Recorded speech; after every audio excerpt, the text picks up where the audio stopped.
بسم اللہ الرحمن الرحیم۔ السلام علیکم ناظرین۔ ایک بادشاہ نے اپنی رعایا پر ظلم کر کے بہت سارا خزانہ جمع کر لیا اور اسے شہر سے باہر ایک جنگل میں خفیہ غار میں چھپا دیا۔ غار کے دروازے کی 2 چابیاں تھیں، ایک بادشاہ کے پاس اور دوسرا اس کے وزیر کے پاس تھی۔ ان 2 کے علاوہ کسی کو بھی اس غار کا پتہ نہیں تھا۔ ایک دن صبح کے وقت بادشاہ خزانہ دیکھنے کے لیے غار کی طرف گیا اور دروازہ کھول کر اندر داخل ہو گیا۔ خزانہ کمروں میں چاول اور گندم کے انبار کی طرح بکھرا پڑا تھا۔ ہیرے اور جواہرات الماری میں سجے ہوئے تھے۔ بادشاہ اس خزانے کو دیکھ کر بہت خوش ہوا، لیکن اندر آتے وقت بادشاہ غار کا دروازہ ہی بند کرنا بھول گیا تھا۔ اسی وقت وزیر کا اس غار کی طرف گزر ہوا۔ وزیر نے جب خزانے کا دروازہ کھلا دیکھا تو حیران رہ گیا۔ وہ سمجھا کہ غلطی سے دروازہ کھلا رہ گیا ہے۔ اسی خیال کے تحت اس نے دروازہ باہر سے بند کر دیا اور محل پہنچ کر یہ بات بھول گیا۔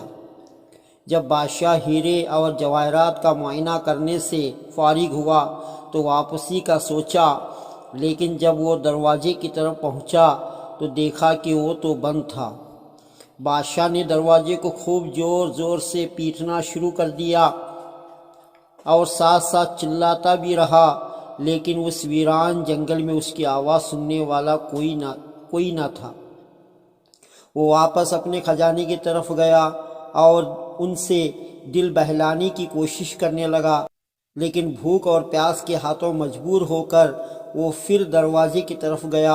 اس نے چیخنا چلانا شروع کر دیا اور پھر تھک کر وہ واپس جگہ پر آ گیا۔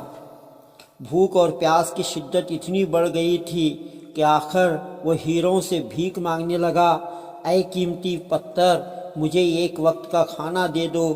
اسے ایسا لگا جیسا وہ ہیرے اس کی سادگی پر زور زور سے ہنس رہے ہو۔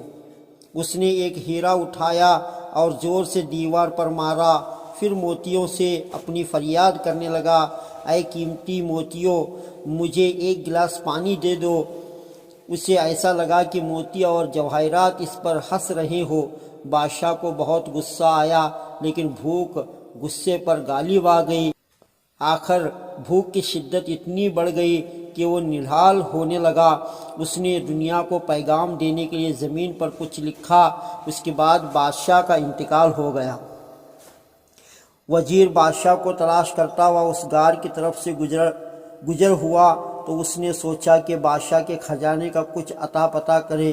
جب وہ غار کے اندر داخل ہوا تو دیکھا کہ بادشاہ مرا پڑا ہے اور زمین پر لکھا ہے، دولت کسی کو زندگی نہیں دے سکتی۔